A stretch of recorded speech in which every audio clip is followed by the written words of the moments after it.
समय यात्रा एक ऐसा फेनोमेना है जिसने पूरे ब्रह्मांड को खुद में समेट रखा है, लेकिन देखने में यह जितना आसान लगता है इसे समझ पाना उतना ही मुश्किल है। ऐसा माना जाता है कि समय एक ऐसी इकाई है जो निरंतर आगे बढ़ते रहती है और इसे बदला या रिपीट नहीं किया जा सकता। लेकिन समय समय पर ऐसी घटनाएं और व्यक्ति सामने आते रहते हैं जो ये दावा करते हैं कि उन्होंने समय यात्रा की। समय यात्रा का दावा करने वाले लोग पर बहुत से लोग विश्वास नहीं करते क्योंकि उनके पास कोई पुख्ता सबूत नहीं होता है। लेकिन आज मैं आपको समय यात्रा से जुड़ी एक ऐसी घटना के बारे में बताने जा रहा हूँ जिसके अनेकों ऐसे सबूत मौजूद थे जो समय यात्रा को सच साबित करने के लिए काफी थे। जून 1951 की मिडनाइट एक रात करीब 11:15 न्यूयॉर्क के टाइम स्क्वायर पर अचानक एक आदमी प्रकट हो जाता है। वो अचानक बीच चौराहे पर कैसे आया किसी को पता नहीं, लेकिन वह व्यक्ति ने बहुत पुराने समय के फैशन वाले कपड़े पहन रखे थे। उस व्यक्ति के हाव भाव से साफ पता चल रहा था कि वो अपने मौजूदगी से बेहद हैरान था। वो टाइम स्क्वायर पर मौजूद गाड़ियां और हर तरफ फैली चमचमाती रोशनी को आश्चर्य भरी नजरों से देख रहा था और वहां खड़े लोग भी उस व्यक्ति को उतनी हैरानी से देख रहे थे। किसी ने भी उसे सड़क के बीचों बीच जाते हुए नहीं देखा था। जैसे ही वह व्यक्ति सड़क के किनारे आने के लिए आगे बढ़ा, सामने से आती हुई कार उससे टकरा गई जिससे वह व्यक्ति पूरी तरह घायल हो गया और कुछ ही देर में उसकी जान चली गई। जब उसकी तलाशी ली गई तो उसके पास कुछ बेहद अजीबोगरीब और हैरान कर देने वाली चीजें बरामद हुई, जैसे कि 5 सेंट का एक बियर टोकन और एक बिल जिस पर पता लिखा था लिवेरी स्टेबल लेसिंगटन एवेन्यू।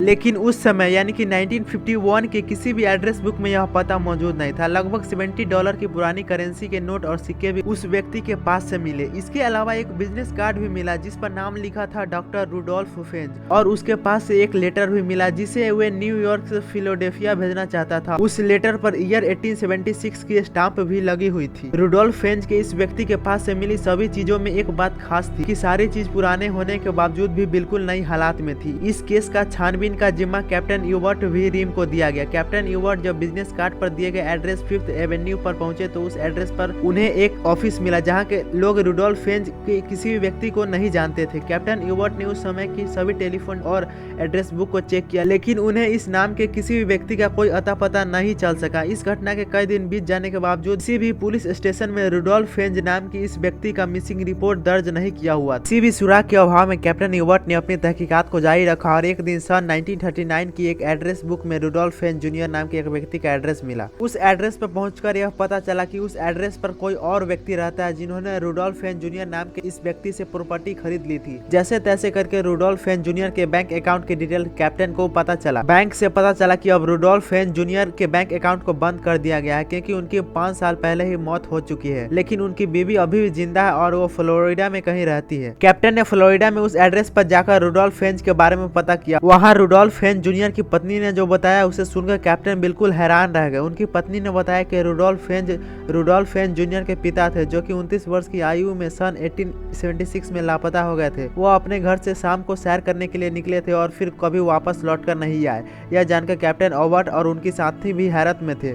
किसी को कुछ भी नहीं समझ में आ रहा था ऐसा आखिर कैसे हो सकता है। अपनी जिज्ञासा के चलते कैप्टन यूबर्ट ने सन 1876 के सभी गुमशुदा रिपोर्ट के रिकॉर्ड को खंगालना शुरू कर दिया और एक दिन उनके हाथ लगी रूडोल्फ फेंज नाम की एक व्यक्ति की 1876 की मिसिंग रिपोर्ट। इस मिसिंग रिपोर्ट में गुमशुदा व्यक्ति का हुलिया के जो विवरण दिया गया था वो 1951 में मरने वाले रूडोल्फ फेंज से मैच खाता था।